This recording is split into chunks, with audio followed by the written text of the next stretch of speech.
Morning, everyone. So Adam and Yan gave you a great insight into the attention of detail that we pay when designing great user experiences for the browser. That attention to detail permeates throughout the entire browser team, including how we think about and approach security. As a security program manager on the Edge team, my main contributions are towards our objective to protect our customers by shipping the most secure browser we can on Windows. And our strategy for achieving this objective is to make it difficult and costly to find, exploit, and leverage software vulnerabilities. And as you may imagine, this is really hard. This is not an easy problem to solve. And there's a few reasons, several reasons why that's the case. I'm going to highlight just a couple of them. The first of which is the web is really complicated. I'm sure I don't have to tell you all of that, but the web is quickly moving. There are all kinds of new features. You can now have real-time video chats with people across the globe. You can watch people live stream them playing video games on their computer. There's complicated 3D applications and now 4K streaming. All of these great features introduce a lot of new churn in the code. The code has to constantly change and get more and more complicated. The more complicated the code becomes, the higher a chance that a vulnerability or a mistake may be present. The second reason is that attackers are more sophisticated than they've ever been. We're no longer dealing with just teenagers in their bedroom pulling pranks on their classmates or their teachers. These are highly motivated and well-funded attackers who have very specific goals in mind and won't stop until they achieve them. And in some cases, these attackers are backed by actual nation states or governments. The third reason is there's a lot of money on the line. Vulnerabilities on the black market will sell for tens of thousands to hundreds of thousands of dollars. So there's a lot of people who are invested in this purely because they want to make a lot of money. And so these are some of the challenges that we face.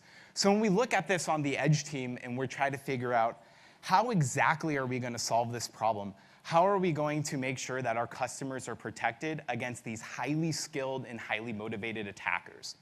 What we came up with is a strategy we like to call the 4 guards. We have 2 guards that are designed to prevent attacks that occur from the disk. What we mean by this is an attacker has some sort of browser vulnerability. They're running code within the browser, and they are attempting to load their code or their payload. This payload may be trying to steal your files, steal your passwords, monitor you, things like that, and load it within our process and run it. The 2 guards we have to protect against this is what we call Code Integrity Guard and Arbitrary Code Guard. The second attacks that we designed these guards to protect against are attacks that occur in memory. What we mean here is the attacker wants to manipulate the code that is already running within the browser and reconfigure it to run their payload and to do what they want and run their instructions, not the browser's. The 2 guards we have to protect against this are what we call Control Flow Guard, and then a guard we haven't named yet, so I took the liberty to call it the 4th guard. And as you can imagine, the marketing team just won't stop calling me. So how do we actually build these guards? How do we build these mitigations in place? Well, it's very simple to making a great recipe. If you start off with really strong and really great ingredients and give them to great chefs, they're going to make amazing meals. And the same thing happens with software, and the same thing happens at Microsoft. In Microsoft, we're in a unique position where we own the browser, we own the code, and have control of the browser, and we have incredibly brilliant people working on the browser. Second, we control the operating system. We write the code for the operating system. We design, deliver, ship the features that involved in the operating system and our kernel. And finally, we control the tooling and the tools that are used to build both of those. And so when you combine these 3 things and you give them to brilliant chefs or amazing researchers or engineers that we have at Microsoft, they're going to build truly incredible features, some of which you'll see all the time when you're browsing the web, like the service workers, WebVR, some of the talks we have coming up. Some of them you'll never see, and that's by design. Some of the security mitigations that I'm going to talk about, you will actually never see them in practice, but they're doing a lot of work behind the scenes. So let's talk about what attackers are actually trying to accomplish. The first thing an attacker does when they're trying to attack you through the browser is they try to find a vulnerability. The way they do this is either reviewing open source components in the browser or by doing dynamic testing such as fuzzing, where they just generate a lot of random HTML and JavaScript and try to get the browser to crash in a way that they can control. Once they have the vulnerability, they're now executing their code, and so they're going to try to deliver their payload. The second step is they try to load their code. This would mean from the tab process, they try to download some binary that they've written, some C++ code, and they want to execute it. And that leads to what we call arbitrary native code execution, which is a really fancy phrase, but it's an important distinction. I'm not talking about JavaScript code that's running on a web page that's contained within our sandbox in a controlled environment.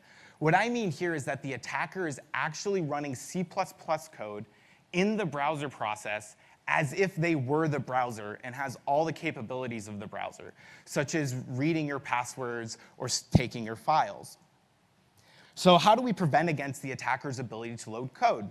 Well, that's our guard we called Code Integrity Guard. And the way we talk about this is, if you look at the diagram, we talk about the tab process, which is the blue box above the dotted line, and the Windows kernel, which is the green box below. What happens is an attacker attempts to load malicious code. So what the attacker does, they're now running inside of our tab process. They go to the memory manager in the kernel, and they say, hey, I have some C++ code. I would like you to load this in the process so that I can run it. What the memory manager does is the memory manager looks and checks, is this properly signed? What we mean by this is, just like your website running on HTTPS has an SSL certificate, has a certificate that validates that when the user goes to their website, they know that they're going to your website and getting your content. We have the same concept within the operating system. The binaries or the code that we're running on Windows are signed by Microsoft. And so we have a certificate that we sign these binaries with that allow it to load. If the memory manager detects that the binary is properly signed, then we allow it to load in the process. And this allows us to load things like the graphics drivers, the JavaScript engine, all the other modules that make the browser work. However, if it detects that the code is not properly signed, such as the attacker's code, because they don't have control of our certificate, they can't pretend to be Microsoft, then we deny that code from being able to load. So if you look at the path we have, our roadmap from vulnerability to getting code exploitation, we sort of cut off the attacker's ability to load their own code. So attackers are relentless, and they pivot just like anyone else would. And so they started to try to generate and modify code pages. What we mean is they try to create their own little area in the tab process where they can just load their own code directly there and execute it. To protect against this, we have a guard that we call Arbitrary Code Guard. Arbitrary Code Guard really states three things. The first is that code is immutable. What we mean is when the process starts, the code that is there when it starts up is what is going to be run. The second is that data cannot become code. What we mean by this is HTML content, JavaScript content, things that are downloaded from the web and running in the tab process, those can't be confused as being actual browser code. There's a clear distinction between the two. And the third point is the kernel enforces that there are no writable or executable code pages. So what does that mean in practice? Well, if we go back to the diagram we used for Code Integrity Guard, I'm really bad with clickers, by the way. If we look at the diagram for Arbitrary Code Guard, where we have our tab process and we have the Windows kernel again, this time the attacker goes to the memory manager and says, hey, I would like some part in the process where I can write to and then can also execute from. And the memory manager says, sure, I will create a code page in this process. This is a little area inside of our tab process that the attacker can use. The attacker then places their malicious payload inside of this little box, and they execute it, and they're off to the races, and they can do anything that our tab process can do. Well, let's look at this again when we apply Arbitrary Code Guard to the process. What ends up happening is When the attacker goes to ask the memory manager for writable and executable memory, when they're asking for that box to be placed inside the process, the memory manager returns and says, dynamic code is blocked. You are not allowed to ask for writable and executable memory, and the kernel has more privilege than the browser. It is sort of the boss in this situation, and it just outright says, no, we're not going to allow you to create any dynamic code within our process. Now, the astute listeners on this presentation will be thinking about this and saying, you're blocking all dynamic code in the tab process. How do you not break the internet? What about JavaScript? JavaScript in its nature is dynamic. The whole point of JavaScript is that we can create these enriched dynamic web pages. How do we get things like streaming video or WebGL games if we can't load graphics drivers because they need to have these capabilities as well? Well, we thought about this, and so we did several things. The first is we created a separate process that allows Chakra to continue to function. Chakra, as you heard about in the keynote, is our JavaScript engine, and this you'll hear much more about in a talk later today. But we created a separate process away from the tab that allows Chakra, in order to compile the JavaScript code, optimize the JavaScript code, create all the code pages it wants, then it can map its code page back into the tab process. That way, if the attacker is within that tab process, they can't create their own little nest to run their code, but Chakra is allowed to. For graphics drivers, we work with our partners at Intel, AMD, and NVIDIA, amongst other vendors, to start releasing new drivers and graphics drivers that are aware of arbitrary code guard. This means when that graphics driver is running within our process and it's doing something like handling a Skype call over the internet or watching a Netflix video, if they receive that dynamic code blocked error, they know how to handle it. They're aware that that error could happen, and they have safe fallbacks that prevent the browser from crashing. And finally, the only way we could ship this with any confidence is from telemetry that came from our insiders.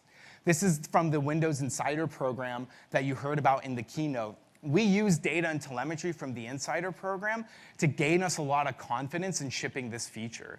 Without that data, we would have been flying in the dark and had no idea if we were going to break the internet or not. So this telemetry was vital and able to ship this really disruptive security mitigation. So for all of you in the Windows Insiders program, I greatly thank you for helping get this feature out the door. So let's go back to our little map here. We already cut off the attacker's ability to load their code with our code integrity guard.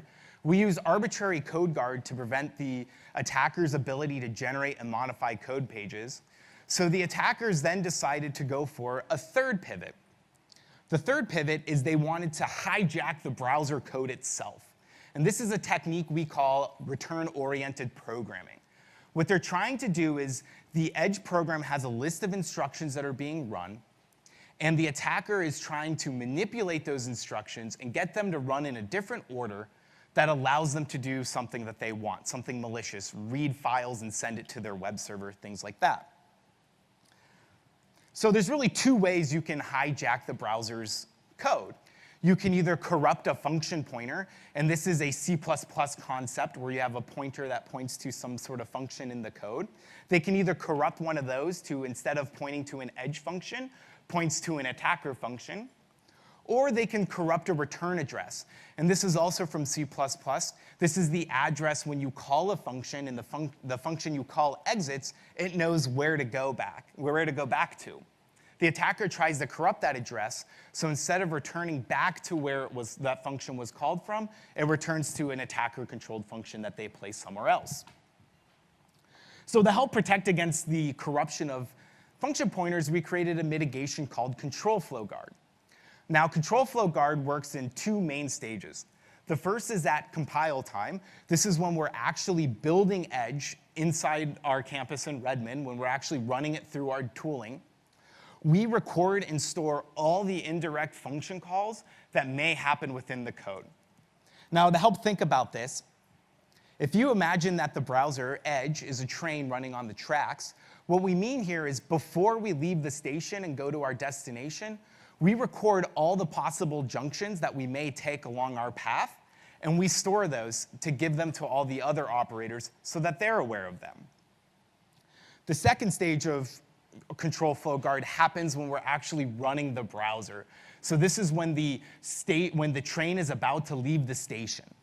What it does is it informs the operating system where all of these indirect calls can occur. The train operator from the station that the train is leaving from calls ahead to all the operators down the path from the source to the destination and says, hey, here's where this train can be redirected to. Please be aware of it.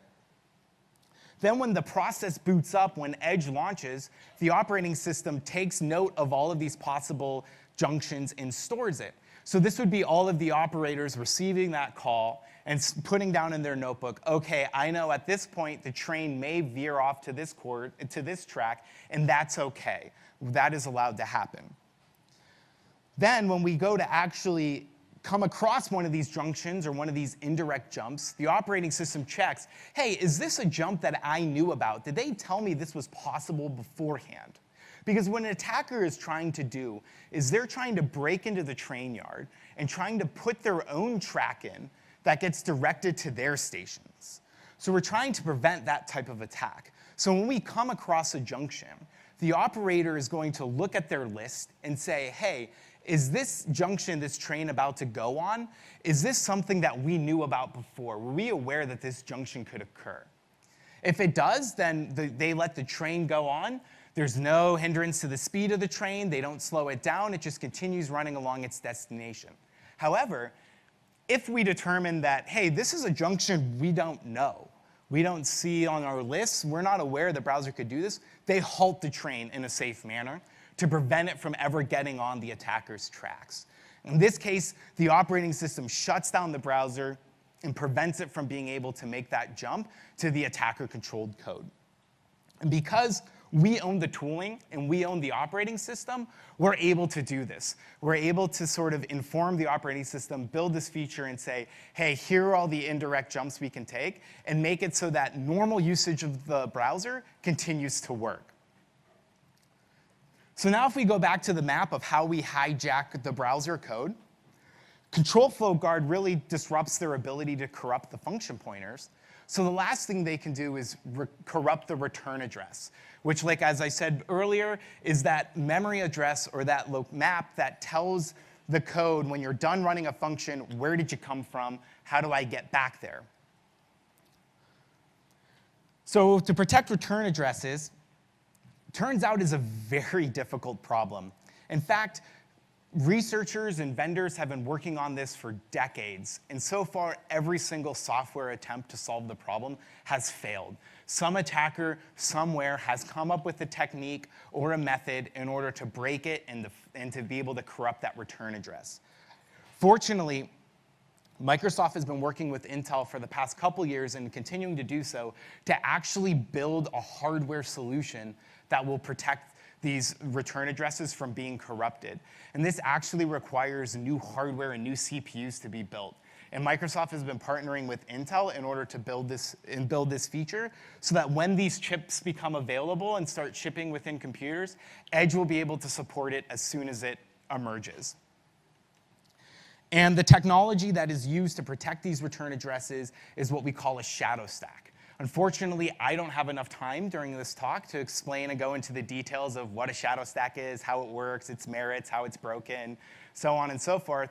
But I will be around all day today. I'll probably mostly be upstairs. So when you're not listening to the other amazing talks we have and you have some free time, maybe at a break or lunch or after the conference, come find me and I'd be happy to talk about it. So let's go back to our map. We've already disrupted the attacker's ability to load their own code. We've already disrupted their ability to modify, generate code pages to create their own little blocks. And finally, with these last two mitigations, we prevent their ability to hijack the browser's code itself. Now, with these in place, we believe we've raised the bar to an unbelievable level in terms of exploiting the actual browser or exploiting Edge. We actually think that in order to properly exploit the browser now in an easier fashion will require new exploitation research and new techniques to be discovered. These mitigations in place in Edge are very disruptive to the attacker ecosystem. So to summarize the guards we've shipped, we have the 2 guards that prevent against attacks that are happening on the disk. This is our code integrity guard, which ensures or enforces that all of the code that is being loaded in the browser is actually signed by Microsoft, meaning we said that that code is okay to be loaded, and we allow it to be loaded. The second is arbitrary code guard, which prevents dynamic code generation, modification, and execution. And the second guards, which are designed to prevent attacks against memory. The first was control flow guard, which enforces code flow integrity on indirect function calls, and what I'm calling the fourth guard because someone better hasn't named it, which enforces control flow integrity on function returns. What's really cool about these mitigations is we believe our strategy is actually working. So this idea of applying mitigations and making it as difficult as possible to go from vulnerability to exploitation is a strategy that's being adopted across the entire company, across all of Microsoft products. It just so happens that the browser is a very popular target amongst attackers due to how many people use browsers, how much time we spend in the browsers, and how complicated they are. So Edge makes a great starting point for building and testing these mitigations to ensure that they're robust and that they're not going to be a hindrance on performance or compatibility or just in general break the web. So this chart here shows all of the Microsoft remote code execution vulnerabilities. This would be something like a browser vulnerability that we showed in step 1 of our little map from 2006 to 2016. And you may notice this shows sort of a troubling trend. We are seeing more and more vulnerabilities being found by attackers. And there's many reasons to explain this. Attackers are getting better. They have better research. They're more well-funded. They have better tooling. Code is getting more and more complicated. So the number of vulnerabilities being found is actually going up. However, if you look at the same graph in terms of how many of these are being exploited, you notice the trend is actually going down. So even though there's more and more vulnerabilities being found every day in Microsoft products, the number of those vulnerabilities that are actually useful to be exploited that allow an attacker to actually do something, if you have a vulnerability but no exploit, there's really nothing you can do. You can't read files. You actually need the exploit to work and to run. That is actually going down. So they have more vulnerabilities to choose from, but they're having a harder time to actually exploit them, which means that our strategy of using our scissors and cutting off all of these paths, stopping all of the ways you take a vulnerability and go to exploitation, is actually working. And so we're very excited about this strategy, and a lot of these mitigations that we're building in the browser are going to extend across a lot of Microsoft's products, all the products that can use it. The browser in Edge is really where we're spearheading a lot of this work. And a lot of these mitigations are possible in Edge due to the relationship we have of working with the Windows team and the kernel team to help build these, working with the Visual Studio team and our compilers team. Without their partnership and their expertise, none of these mitigations would be possible. Microsoft's really in a unique position with Edge that allows us to deliver these great security features. However, we still need your help in a few areas. The first is always adopt the latest standards. The web standards are coming out. Not only do you get amazing new features like service workers, WebVR, all the cool stuff that you know and love, but our security mitigations are designed to work best with the latest standards. So things like legacy technologies, like we had an announcement with partnership with Adobe and other browser partners on removing Adobe Flash from Windows and from use in Edge. So moving off of those types of technologies into more modern web technologies, moving off of ActiveX and into more standardized web technologies will give you the best protections. The second bit is encourage your users to stay up to date.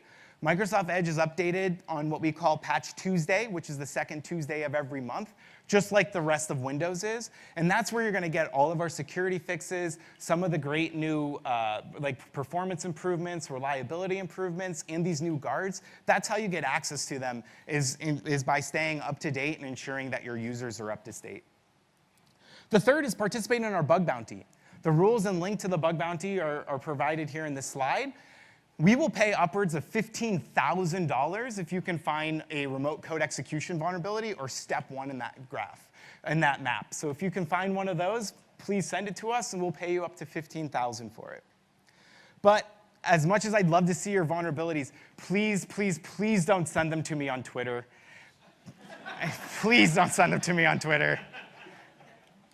It makes for a very rough evening and morning for me. I encourage you strongly to send them to secure@microsoft.com. They are the experts who know how to handle the vulnerabilities. So if you see anything you believe to be a vulnerability, please don't hesitate to email secure@microsoft.com. They also have a PGP encryption key available so that you can encrypt the email you send to them. So thank you so much for listening to me talk about security a bit. I know that a lot of these features are things that you guys and girls might not see on a day-to-day basis while you're developing great websites, but just know that we're still thinking about you, we're thinking about your customers, and we're building great security features under the hood to help protect you and your users. So thank you so much. I hope you guys enjoy the rest of the summit.